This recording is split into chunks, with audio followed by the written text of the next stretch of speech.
जुन्नर तालुक्यातील पिंपरखेड येथे रविवार दिनांक 2 नोव्हेंबर रोजी बिबट्याने दिवसाढवळ्या एका 13 वर्षीय मुलावर हल्ला करून त्याला ठार केलं।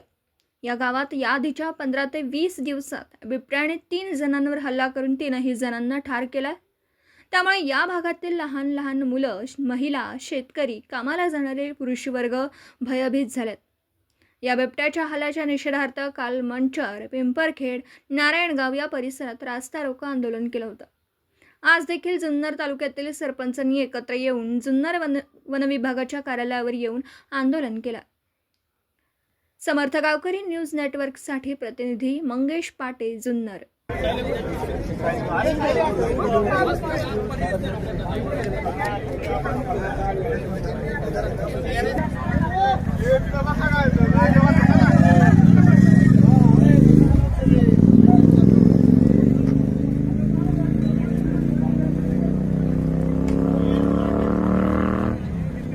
विसरतोय हे तुम्ही निवारा केंद्र केलेत, हे बंदिस्त करून ठेवले। आता पर्यटन तालुका झाला, याला पर्यटनासाठी खुले करा ना। याला जे संरक्षणाचे जे उपाययोजना करायचे ते करा आणि माणसं येतील। आता जर आपण ताडोबामध्ये जातो तर मोकळे येते, तो वाघ आहे, पण हा बिबट्या जर मागूनच हल्ला करणार असेल, आज समोर येऊन हल्लाच करणार नसेल, तर या निवारा केंद्रांना तुम्ही पर्यटन केंद्र करा ना। म्हणजे त्याला जो खर्च आहे तो अधिकचा खर्च याच्यातून निघेल। कारण आता तुम्ही तुमच्याकडे नसणारा निधी उपलब्ध होत नाही, पण या पर्यटनाच्या माध्यमातून जर हा निधी उपलब्ध झाला तर, कारण आता मानेजोला तुम्ही जरी आमदाराला जायचं म्हटलं तरी परवानगी वरून घ्यायला लागते। मग जर बंदिस्त करून त्याचा उपयोग काय ठेवून त्याला करा ना पर्यटनासाठी खुला।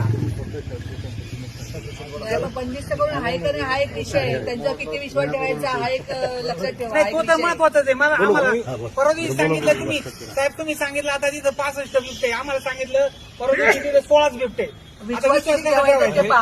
साहेब नसबंदी होईल तेव्हा ही नसबंदी झाली तर पुढचे बिबटे नाही वाढणार, पण ऑलरेडी तालुक्यात 1500 ते 2000 बिबटे आहेत। त्याच्याबद्दल आमची मागणी, म्हणून आमची मागणी काय बिबट मुक्त जुन्नर तालुका या प्रश्नावर आम्ही ठाम आहोत या मागणीवर।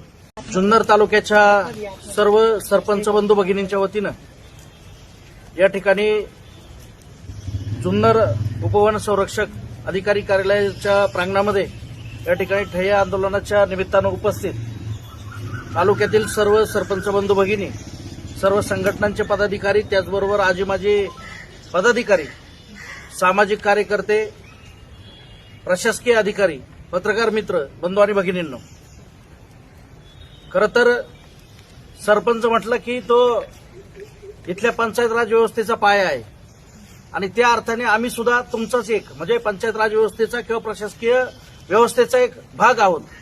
आणि मग प्रशासकीय विभाग किंवा प्रशासनाचा एक भाग हा दुसऱ्या प्रशासकीय विभागाबरोबर संघर्ष निर्माण होतोय। त्याचं मूळ जर असेल तर मानव बिबट संघर्ष हा जो या ठिकाणी निर्माण झालाय आपल्या बिबट प्रवण क्षेत्रामध्ये, जुन्नर वन परिक्षेत्राच्या अखत्यारीमध्ये जो काही एरिया येतोय, जुन्नर तालुका असेल किंवा आजूबाजूचा परिसर असेल, त्या भागातील सर्व सरपंच मंडळी या ठिकाणी उपस्थित आहेत।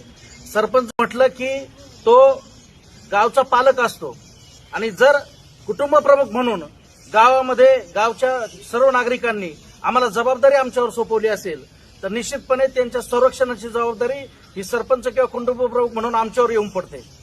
आणि काल पिंपरखेडची घटना बघितल्यानंतर लक्षात आलं असेल की प्रचंड मोठ्या प्रमाणामध्ये जनक्षोभ उसळलेला आहे। लोक अक्षरशः विमनस्क अवस्थेत आहेत। एकीकडे दुःख आहे, परंतु या दुःखाचं रूपांतर आक्रोश आणि त्यानंतर रागामध्ये झाल्याशिवाय राहणार नाही। येणाऱ्या काळामध्ये हा संघर्ष तीव्र होऊ नये असं जर प्रशासकीय व्यवस्थेला वाटत असेल, मंत्रिमंडळ स्तरावरील नेतेमंडळींना वाटत असेल तर याच्यावरती ठोस कार्यवाही व्हावी।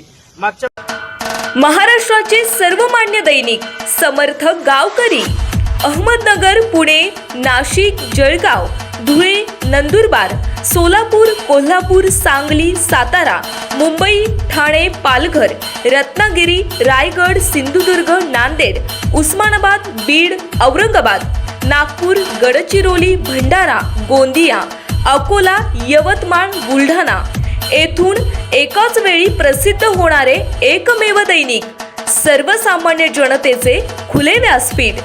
संपादक आहेत विश्वासराव आरोटे। मोबाईल नंबर आहे 94 23 38 8508। दुसरा मोबाईल नंबर 94 23 46 72 72। तिसरा मोबाईल नंबर 7588150001. वेबसाईट आहे sgavkari.com. मेल आय डी आहे aklgavkari@gmail.com.